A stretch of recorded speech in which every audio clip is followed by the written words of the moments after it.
So hello guys, आप सभी का एक बार फिर से स्वागत है आपके ही YouTube channel flying shot and zone में। सो गाइज, आज हम Delhi subordinate service selection board यानी कि DSSB के बारे में बात करेंगे। कितनी वैकेंसी 2023 में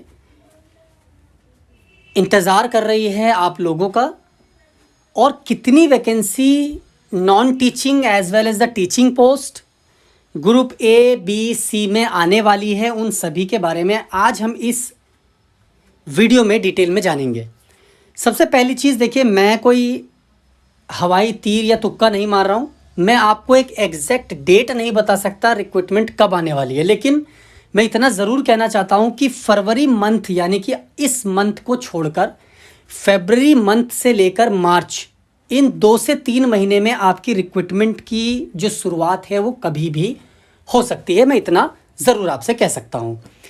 देखिए, ये लेटर जो है वो वॉर्थी चीफ सेक्रेटरी यानी कि एक मीटिंग हुई थी और उस मीटिंग में ये एजेंडाज उठाए गए थे और डिपार्टमेंट से रिक्वेजिशंस भी मांगी गई थी। जिन्होंने अभी तक रिक्वेजिशंस नहीं दी है स्टिल यूपीएससी को या फिर DSSB को। अब मैं यूपीएससी का नाम क्यों ले रहा हूँ, DSSB के साथ साथ मैं आपको बता दूँ। देखिए, जितनी भी रिक्रूटमेंट ग्रेड A यानी कि जो ए क्लास यानी कि फर्स्ट क्लास और सेकंड क्लास जो ऑलरेडी गेजेटेड ऑफिसर्स में आती है, उन सभी की रिक्रूटमेंट DSSB नहीं कराता, यूपीएससी कराता है।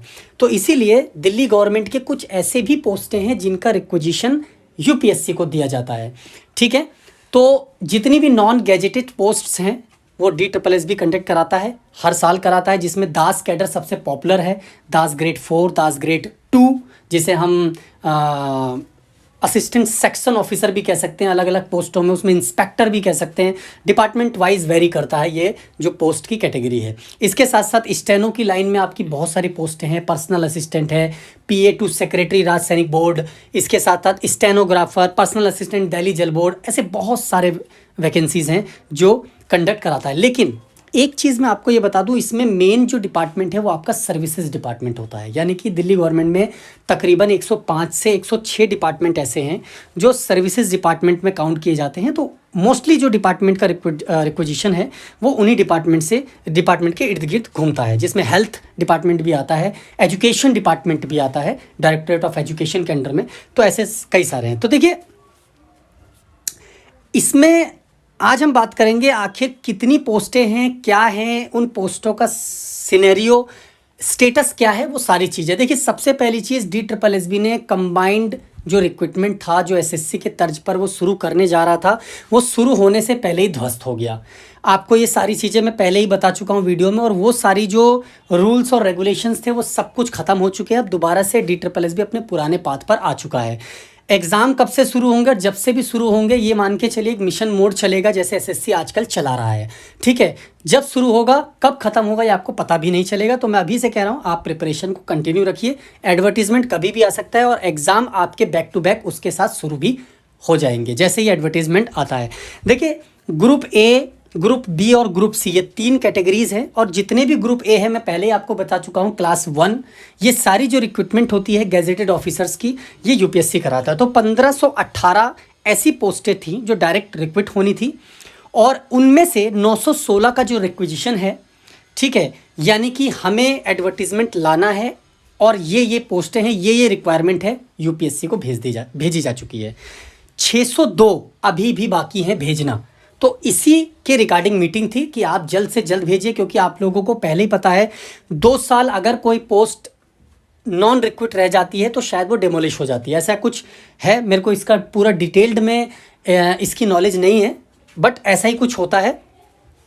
2 से 3 साल का इनका लॉक इन पीरियड होता है। अगर ये रिक्रूट नहीं होती हैं तो शायद इन्हें डिमोलिश कर दिया जाता है, यानी कि ख़त्म कर दिया जाता है। तो इससे ना तो आपकी एडवर्टीजमेंट, मतलब ना तो आपको एक रोज़गार का अवसर मिलेगा, और बल्कि वैकेंसी भी खाली रहेगी, यानी कि डिपार्टमेंट भी सफ़र करेगा, जो आज तक होता आया है। ठीक है, अब हम बात करते हैं ग्रुप B की। 8902 जो आपकी वैकेंसी है वो रिपोर्ट होनी है, जिसमें से 6621 DSSB को रिपोर्ट की जा चुकी है। ठीक है, 6621 रिपोर्ट की जा चुकी है। तो आप मान के चलिए इसी में आपकी सारी वैकेंसी हैं। 2281 आर येट ठीक है, टू बी टेकन, यानी कि इनमें रिक्विजिशन का अभी इंतज़ार है, ठीक है, DSSB को। तो इसमें डिपार्टमेंट सोए हुए हैं जिन्हें रिक्विजिशन देनी है, तो जल्दी दीजिए। इसके बाद आता है आपका ग्रुप सी। देखिए ज़्यादातर जो आपके दास ग्रेड 4 स्टेनोग्राफर 2400 ग्रेड पे और इवन 4200 भी वो आपका ग्रुप सी में आता है। तो इसमें 6836 पोस्टें हैं, 3443 DSSB को भेजी जा चुकी हैं। हाफ वैकेंसी अभी रिसीव होना बाकी है। 3393 अभी बाकी हैं जिनका रिक्विजिशन पहुंचना है। तो आप यकीन मानिए, हो सकता है कि आपको फरवरी मार्च तक ये सारी चीज़ें कंप्लीट हो जाए और आपको एडवर्टीज़मेंट मार्च के आसपास से शुरू हो जाएं। धीरे धीरे होंगी, ऐसा नहीं है कि एक साथ ही सारा कुछ आ जाएगा कि नॉन टीचिंग भी आ गई, टीचिंग भी आ गई, नहीं, सारा एक स्टेप बाय स्टेप होगा।